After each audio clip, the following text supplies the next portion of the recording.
श्री हरिवंश, श्री जी को कोटिशय प्रणाम। इनका प्रश्न ये है कि मैं आज झूठ बोलकर एक दिन ज़्यादा कि मैं अनुष्ठान में सम्मिलित हो सकूं, इसलिए झूठ बोला, पर भाई जी का जो चरित्र है उसमें झूठ पर बहुत दृष्टि की गई है, ये खटक भी रहा है, पर झूठ ना अगर बोलते। कहाँ, अगर झूठ से झूठ छूट जाए तो वो झूठ झूठ ही नहीं होता, वो सत्य होता है। अगर हमें झूठ बोलकर वृंदावन आना पड़े, झूठ बोलकर भजन करना पड़े, झूठ बोलकर भगवान से प्रेम करना पड़े, तो बहुत भाग्य है ऐसे झूठ का।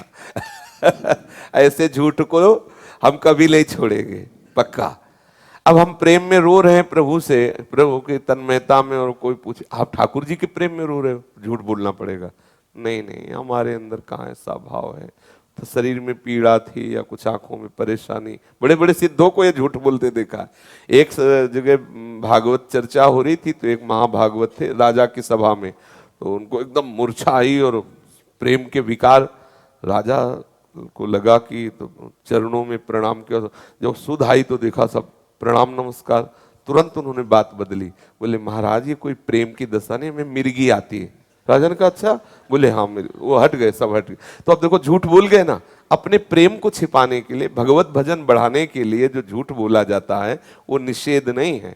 निषेध है किसी को ठगना, स्वार्थ बुद्धि से छल कपट करना, उसलिए झूठ बोल। अब जैसे कोई आपसे पूछे कि आप इतने माला जप करते हो, अरे भाई बात, तो उस समय हमारे इतनी सामर्थ्य कहाँ है। संत जन ऐसा दिन भर भजन करते हैं, आप दिन भर भजन करते, हाँ मैं दिन भर भजन करता हूं, कभी ऐसा कोई नहीं कहेगा। कहा मेरे भजन, तो भजन मार्ग में ये छुपाव सत्य से बढ़कर के है, इसको हम झूठा नहीं मांगे। अगर हमें होता है कि हमें वृंदावन जाना, बिहारी जी के दर्शन करने हैं, और जा ऐसे सकते नहीं, और वहां जाने की छूट है, लेकिन वहां जाने की छूट है, तो हम बोलेंगे वहां जा रहे हैं, और आएंगे वृंदावन दर्शन करके गए वो चले। अगर वो झूठ है तो वो परम सत्य झूठ है, उसमें कोई परेशानी नहीं है। और ऐसे झूठ से अगर वृंदावन वास मिले तो बलिहारी है, हुआ झूठ की, हुआ दुख की, हुआ छल की, हुआ कपट की, जिससे ठाकुर मिल जाए, ठाकुर का भजन हो जाए, इसके लिए निषेध नहीं। दीप्ति जी दिल्ली से, गुरुदेव के चरणों में प्रणाम। राधे राधे महाराज जी। पिछले किसी सत्संग में चला था, पूर्व के पाप के कारण मन भय दिखाता है, और कल के सत्संग में चला, देव स्मृति के भाव से मन मरता है, कृपया करके शंका का निवारण कर। जब तक आप भजन में नहीं बढ़ोगी तब तक देव स्मृति की स्थिति नहीं आएगी, समझो। और जैसे जैसे भजन में बढ़ोगी वैसे वैसे हृदय अनर्थ निवृत्ति की स्थिति में आता जाएगा। समस्त वासनाएं, पाप, दुर्गुण वृत्तियां, ये सब नष्ट होती जाएंगी। भजन सबसे पहला क्या करता है? अनर्थ निवृत्ति करता है। जो दुष्कृत हुए हैं और जो दुष्कृत वासनाएं, भजन उनको नाश करता है। जैसे जैसे दुष्कृत नाश हुआ, हृदय पवित्र हुआ, तो देह से अपनापन कम होने लगता है। जैसे जैसे पवित्र हृदय की पहचान, इस शरीर से अपनापन कम होने लगेगा, शरीर संबंधियों से राग मिटने लगेगा। मलिन अंतःकरण की पहचान, देहाभिमान पुष्ट होने लगेगा, शरीर संबंधी भोग वासनाएं अच्छी लगने लगेंगी। तो हम जब भजन करेंगे तो निष्पाप वृत्ति जागृत होगी। पापवंत कर सहज स्वभाव, भजन मोर ते भाव न काऊ, जो पे दुष्ट हृदय सोई हुई, मोरे सन्मुख आव की सोई। तो भजन का मतलब निष्पाप स्थिति। जैसे जैसे भजन बढ़ता जाएगा आप निष्पाप स्थिति में हो, और जहां निष्पाप स्थिति आई अर्थात अज्ञान निवृत्त हुआ, तो शरीर भाव अपने आप विस्मृत हो जाएगा। समझ पा रहे हैं आप? इसमें कोई संशय? माइक ले लीजिए। महाराज जी, जैसे मन ने पिछली बार बहुत डराया अकारण, 2-3 साल पहले, तो मन ये लगा कि कोई पाप हुआ होगा या क्या, क्यों डरा रहा है, समझ नहीं आया। लेकिन अब जैसे धामवास की निष्ठा बनती है और फिर मन डराता है। तो वही मन तो है, कोई अभी बदल गया क्या आपका मन? मन कोई निष्पाप तो नहीं हो गया ना।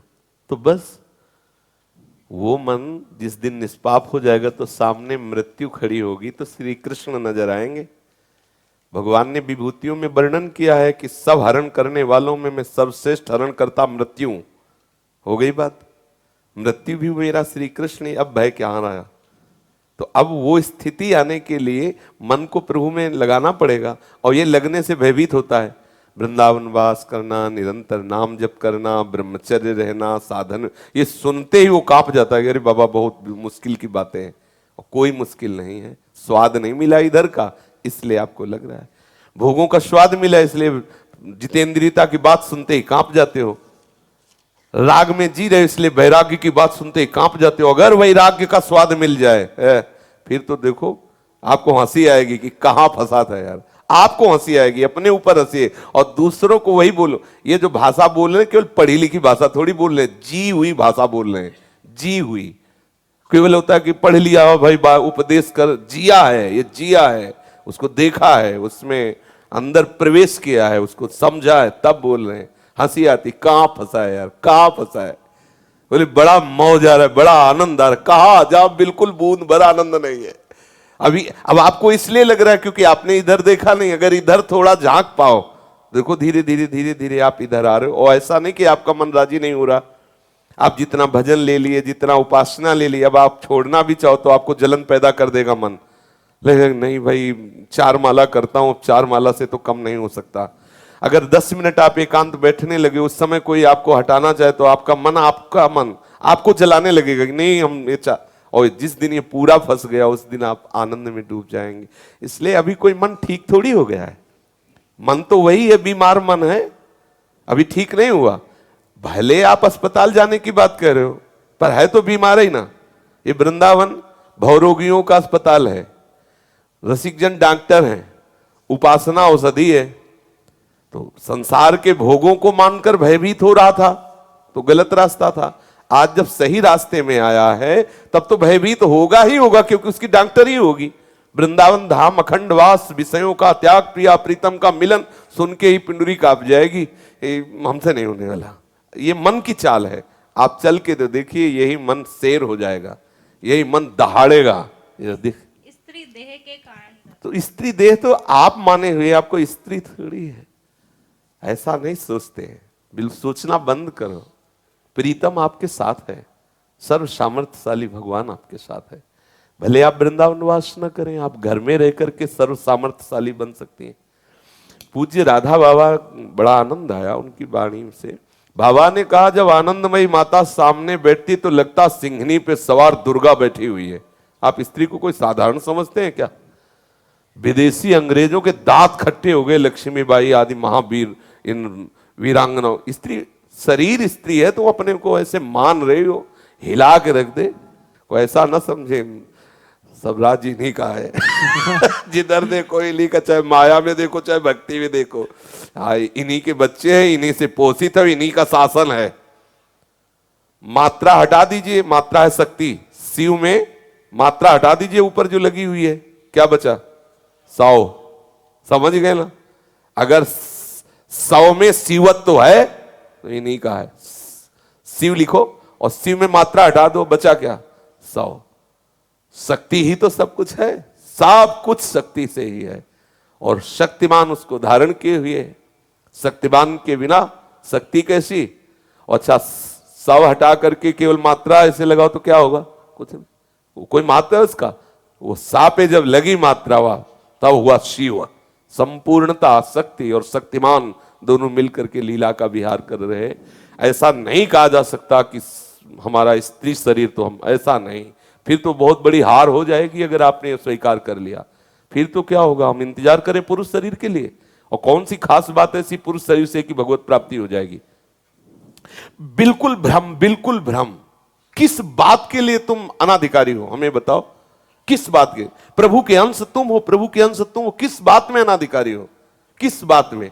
ठीक है, आप वैराग्य धारण करके घर घर भिक्षा न मांगे आप, ऐसा, लेकिन आप भगवत प्राप्ति कर सकती हैं। आप पति का वर्ण करके गृहस्थी में रहकर सदगुरु का आश्रय लेकर, या आप जैसे, आप भगवत प्राप्ति के मार्ग में कहीं भी ये शब्द न लाइए कि मैं स्त्री हूं इसलिए भगवत प्राप्त, नहीं। बिल्कुल ऐसे ऐसे कितने उदाहरण हैं। करमेती जी वो जब यहां वृंदावन आई तो दिन में पूरा शरीर में रज लगाकर वृक्षों में रहती, और रात में नीचे उतरती, यमुना जल आदि पान करके भजन करती। दंडकारण जैसे भयावह वन में माता सबरी का नाम गूंज गया। प्रकाश आज भी भक्तों के हृदय में सबरी नाम स्मरण करते ही होता। कितना दुलार राम जी का प्राप्त किया सबरी जी ने। बड़े बड़े योगी जन जिनका ध्यान करते हो जूठे बेर खा रहे हैं, आप विचार करके देख लीजिए। विदुरानी जी की प्रीति देख लीजिए, मीरा जी की प्रीति, गंगा यमुना बाई, करमठी बाई, श्री रत्नावती, एक यहाँ भाग मतलब भरमार है। और बड़े बड़े सभाओं में, ऐसा नहीं, अगर ज्ञानियों की सभा में देखो तो याज्ञवल्क्य आदि जैसे महापुरुषों की सभा में गार्गी जी का प्रवचन हो रहा है, गार्गी जी प्रश्न उत्तर कर रहे हैं। कोई ऐसा कहीं भी किसी भी क्षेत्र में ऐसा नहीं कहा गया कि स्त्री है तो नहीं। बड़े बड़े परमहंसों की सभा में भगवदाकार वृत्ति को, एक तो वो आता है योग वासिष्ठ में, शायद हमने पढ़ा, जनक जी के मन में प्रवेश कर गई, योगिनी थी, परम ज्ञानी, उनका हमें नाम स्मरण नहीं आ रहा, योग वासिष्ठ में आता है जनक जी के। तब उन्होंने कहा तुम यहां कैसे आ गए? बोले खाली मन योगियों का, ज्ञानियों का विश्राम स्थल होता है, और आपका मन खाली इसलिए मैं आ गई। योगिनी थी, कोई साधारण जितनी भी सृष्टि में महामहिमा है सब दैवी शक्ति की, सब महामहिमा। इसलिए हम इस बात पे तो राजी नहीं, भगवान स्वयं आदेश करे, पुरुष नपुंसक नारी वा जीव चराचर कोय, सर्वभाव भज कपट तज मोहि परम प्रिय सोय। कहीं ऐसा भेदभाव देखो हमारे प्रभु में कि पुरुष है तो ज्यादा प्यार कर रहे हैं, स्त्री है तो प्रभु ने प्यार, ऐसा कहीं नहीं पाया गया। इसलिए पहली बात तो आप ये गलती मानिए कि मैं स्त्री हूं इसलिए आगे नहीं बढ़ सकती, ये बात हटाइए। जरूरी नहीं कि आप वैराग्य धारण करके बाहर, आप अंदर से राग रहित होकर भजन प्रभाव से, अरे पति के साथ रहते हुए भगवान को 6-6 महीने का बालक बना दिया। कोई योगी ऐसा हुआ है आज तक जैसा माता अनसुईया ने कर दिखाया? 6-6 महीने पूरे सृष्टि के विधान के ईश्वरों को पालने में झुला दिया। आश्चर्य के खोपड़ी खराब कर दी विधि के विधान की। आप सोचो कैसे विचित्र खेल इन दैवी शक्तियों का।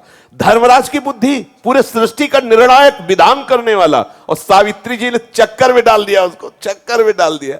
इसलिए कभी ऐसी कमजोरी वाली बात तो स्वीकार ही ना करें। और दूसरी बात, ये पोशाक है, शरीर स्त्री शरीर, पुरुष शरीर पोशाक है, सच्चिदानंद तत्व दोनों में समान है। भगवत प्राप्ति करना परम लाभ है, परम लक्ष्य है, इसमें कोई भी बातें न की जाए, नहीं तो हम कमजोर हो जाते हैं।